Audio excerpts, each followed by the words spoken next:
آج ہم اس ہستی کا ذکر کرنے کے لیے جمع ہوئے ہیں۔ محفل تو سجتی رہتی ہے اور بیٹھتے بھی ہیں، چونکہ یہ مہینہ وہ مہینہ ہے جس کو خاص نسبت ہے افضل البشر بعد الانبیاء بالتحقیق سیدنا صدیق اکبر رضی اللہ تعالیٰ عنہ کے ساتھ خاص اس مہینے کو نسبت ہے۔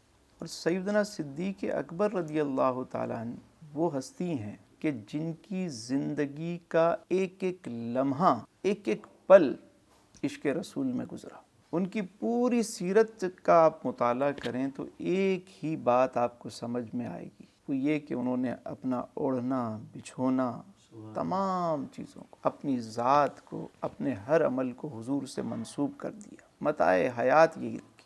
سیدنا صدیق اکبر رضی اللہ تعالیٰ عنہ اسلام لانے سے پہلے بھی ایسی شخصیت تھے جو اس زمانے کی تمام خرافات سے، چیزوں سے، آلائشوں سے دور رہتے تھے۔ اسلام سے پہلے شراب نوشی عام تھی، لیکن سیدنا صدیق اکبر رضی اللہ تعالیٰ عنہ نے کبھی شراب نہیں پی۔ سود عام تھا، لیکن آپ نے تجارت کو اختیار کیا، لوگوں کے ساتھ صلہ رحمی، اخلاق، کردار، اور آپ کے قبول اسلام کا واقعہ بھی بڑا عجیب ہے۔ جب ملک شام تشریف لے گئے تجارت کے حوالے سے تو رات کو سوئے تو ایک خواب دیکھا، ایک عجیب و غریب قسم کا خواب دیکھا۔ جب صبح اٹھے تو بیدار ہوئے تو سوچا کیوں نہ کسی سے اس کی تعبیر معلوم کی جائے۔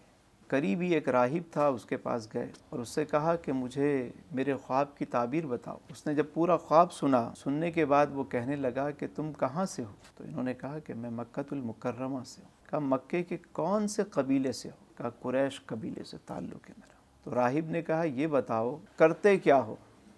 کہا جی تجارت کرتا ہوں۔ تو راہب نے یہ سن کر فرمایا کہ اگر اللہ تعالیٰ تمہارا خواب سچ کر دے تو ان قریب تمہاری بستی میں اللہ کے رسول آخری نبی تشریف لائیں گے اور تم ان کے ساتھ ان کے وزیر کی حیثیت سے ہوگے اور ان کے وصال کے بعد ان کے جانشین بھی ہوگے۔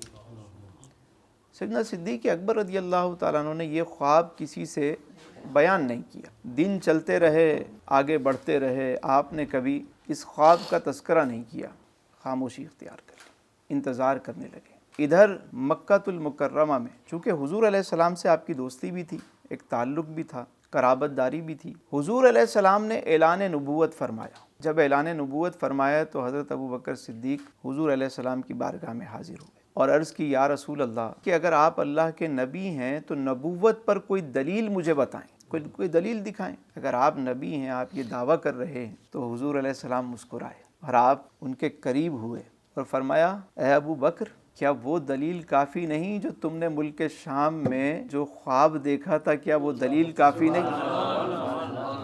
اتنا سننا تھا کہ سیدنا صدیق اکبر دوڑ کر حضور کو گلے سے لگا لیا اور چومنے لگ گئے اور فرمانے لگے کہ میں گواہی دیتا ہوں لا الہ الا اللہ محمد رسول اللہ۔ اسی وقت دائرہ اسلام میں داخل ہو گئے اور مردوں میں سب سے پہلے اسلام قبول کرنے والی شخصیت، اور جب اسلام لے آئے تو پھر ہر لمحہ ہر لحظہ حضور کی خدمت میں اپنے آپ کو وقف کر دیا۔ اگر کوئی دیکھنا چاہے فنا فی الرسول تو وہ سیدنا صدیق اکبر کو دیکھ لے۔